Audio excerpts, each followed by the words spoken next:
Sometimes you find things that you weren't looking for.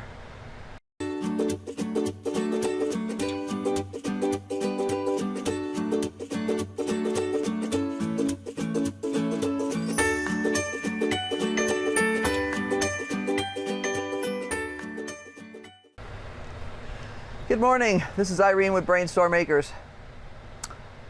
And one of the things I always encourage people to do is pay attention. If you know what your plants are supposed to look like, if you know what status they were the day before, then you should be able to notice when things change.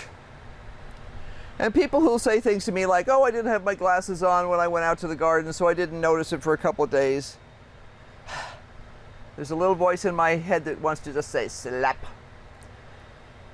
This cucumber collection here is an excellent example of something I wasn't looking for. We had some problems with thrips earlier this season, which is why our bottom leaves in particular have dots on them. That's fine. All the new growth here was pristine. I saw a leaf with a chunk out of it one day and I checked it. There was actually a grasshopper on there chewing it away. So we took care of him and he went away. I have seen a few squash bugs in here. We don't have screens on the windows here, and the door is simply hardware cloth, so things can get in. And I'm killing one or two a day here, generally speaking. They'll just be wandering around on here. I'll knock them down and smush them. I've also been watching for cucumber beetles because we have had some problems with them in the garden, and that's a whole nother story. But yesterday, my cabbage, there's one cabbage in here, and this is one of those crazy things, you know, you're planting things and you run out of space and you just throw something in. So there's one little lonely cabbage right under here. And there's our little lonely cabbage. He's tucked under here, and to be honest, he's been doing awesome. He gets plenty of water because he's in the same container as the cucumbers are. He's getting plenty of attention because I'm here every day. And he was kind of enjoying the shade from the cucumbers. So all of a sudden, my pristine cabbage is full of holes. And I'm like, whoa, wait a minute, what's going on? So I start looking around, and this sort of hole pattern is characteristic of worms, to be honest. And if I look in here carefully,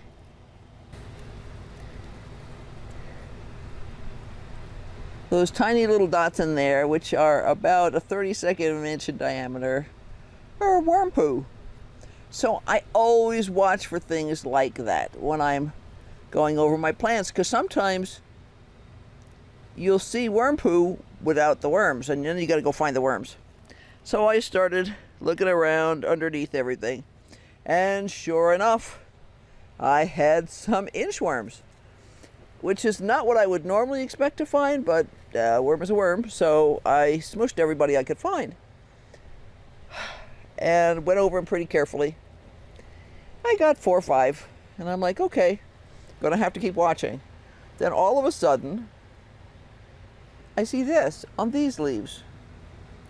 Now, when I stick my hand behind it, you can see I've got little holes. Yeah, I had worms on here too.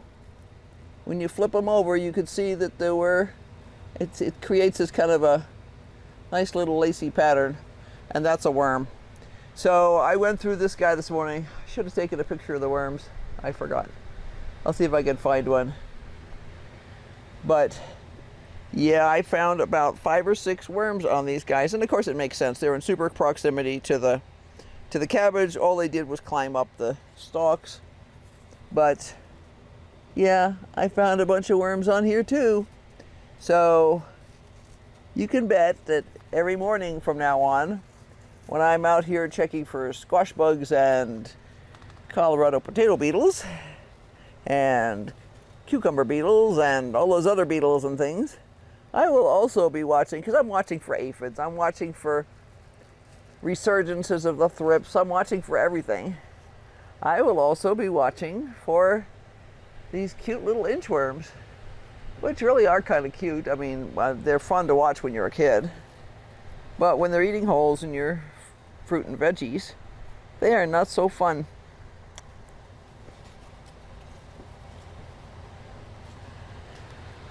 So, only minor damage done.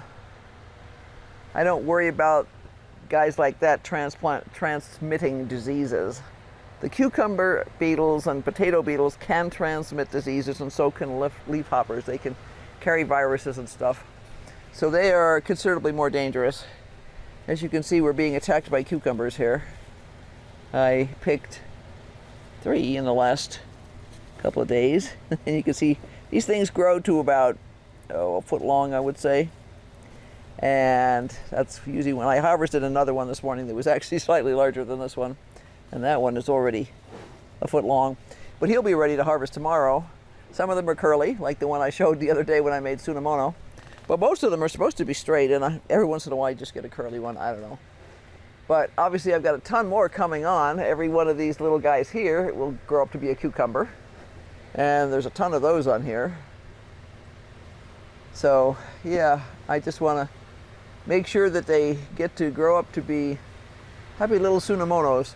Now, one of the things that gave away the problem of the worm, you see how the edge of that is almost like web-like? That is actually not a web. That is actually what's left of the edge of that leaf. The entire rest of it has just simply been chomped away. I don't see any other super good examples right now. A couple of them I touched this morning, and they kind of crumble when you touch them. Here's another one over here. You can see with my hand behind it. It becomes super fragile because of it's just nothing much left to it. Now I'm always looking for anything on here. You know, is there poo? Is there a bug? And I'm not seeing any more of the inchworms, but we'll find a picture of an inchworm just in case people don't know what one is. I remember liking them when I was a little kid because they were cool, watching them come out of the trees, but not so cool on my veggies. Okay, let's move out to the garden. Oh, now this is our ground cherry bed. And again, our leaves were looking just great the other day. We've got a bunch of flowers, we've got a bunch of fruit forming, and all of a sudden, some of the leaves, particularly on the bottom, were just decimated. Full of holes, full of holes.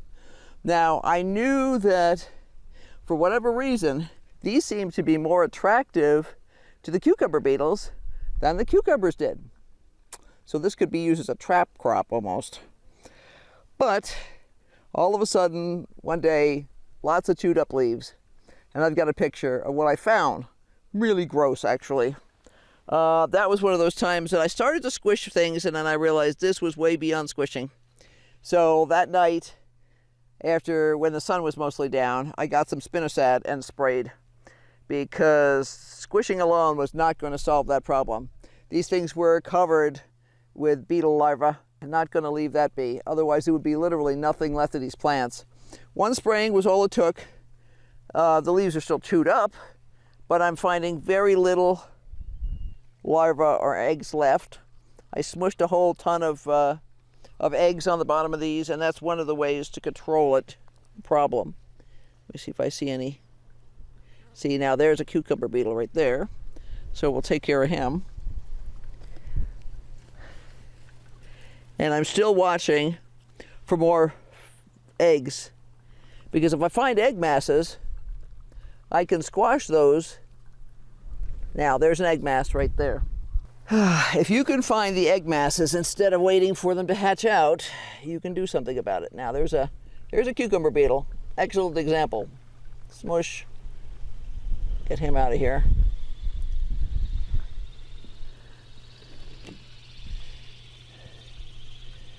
But let me find the larva. The egg masses again. Where'd it go?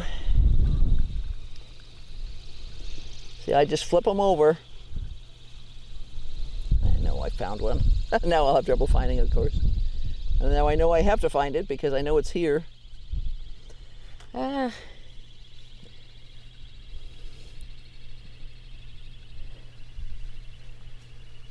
I will spend time just literally turning the leaves over. I've been doing that for last month at least on my squash, and really have not found any. Oh, I have a helper. Now this is one of the leaves. Okay, I'm going to pull this whole leaf off. I have a helper right now. See, there's a tail. Okay, this is one of the leaves that was decimated. And you can see there's one larva here. Smush. They're tiny little things. They get much bigger than that and they get really gross. But this little cluster of yellow is eggs. And there it is. There's a fresh cluster. And all I'm going to do is rub them with my finger. Squashes the eggs. This gets a little gross after a while, but you could wear gloves. I just smush them and wash my hands when I go inside. But see, right there, I just took care of 2 big clusters of eggs that will never grow up to be larvae, never grow up to smush my plants around. And it takes time, but that lets me avoid having to spray. I don't mind spraying with spinosad. It's an organic. It is dangerous to honeybees, so you have to spray after the honeybees have gone to bed at night. And so they say you can spray in the morning, but the problem is it's dangerous to honeybees for about 3 hours after you spray it. So I prefer to do it in the evening. I mean, I know people who get out there with headlamps in order to do it safely because they have bees of their own and they really want to make sure that they don't screw anything up. So when people talk about using things like 7 and stuff like that, absolutely not. This stuff is terrible for bees. And like spinosad, once it's completely dry, will not harm the bees. But some of those things, some of the chemical ones like 7, have residual effects that can kill bees for days. And I'm just not willing to risk that. We have very few bees around here. Our bee population crashed a couple of years ago. So I try and be super careful when I do have to use anything to use it as responsibly as possible. But I think you can see all the fruits and flowers and everything else on here. So we should get some pretty cool stuff on here, but I have to watch for those eggs. And if I get out here every couple of days at least and mash them, I honestly don't know exactly how long it takes them to hatch out. I'm sure I could, well, I would say I'm sure I could look that up, but believe it or not, a lot of these bugs have not been studied as much as you would think they have been. And just like how fast will your seeds germinate, temperatures and other environmental conditions can affect how fast eggs will mature. I'm sure there's a general range in which you can expect, but see all those fruits under there? I really want to have the opportunity to eat these guys. And I don't want to share them with a bunch of cucumber beetles. One of the online sources I was looking at yesterday identified this as a very specific beetle based on exactly the form of the larva. I'm just going to call it a cucumber beetle because unless you actually count the stripes on the beetle, you can't tell exactly which variety it is. But you can see how chewed up some of these leaves are. And I took off the really worst ones because they were just gross.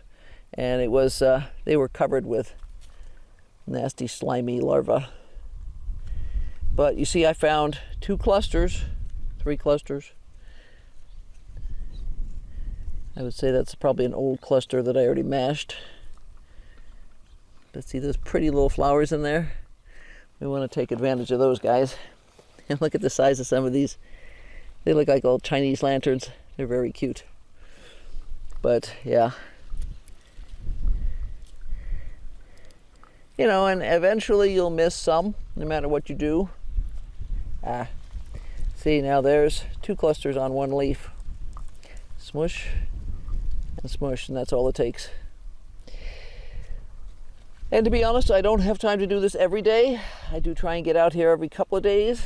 And now that I know I have a problem, I'll be making more of an effort when I have a few minutes here or there in between something. You know, Henry will say, oh, I've got 10 minutes till dinner's ready. I could go out here and smush bugs for 10 minutes. So, the next story is about these guys.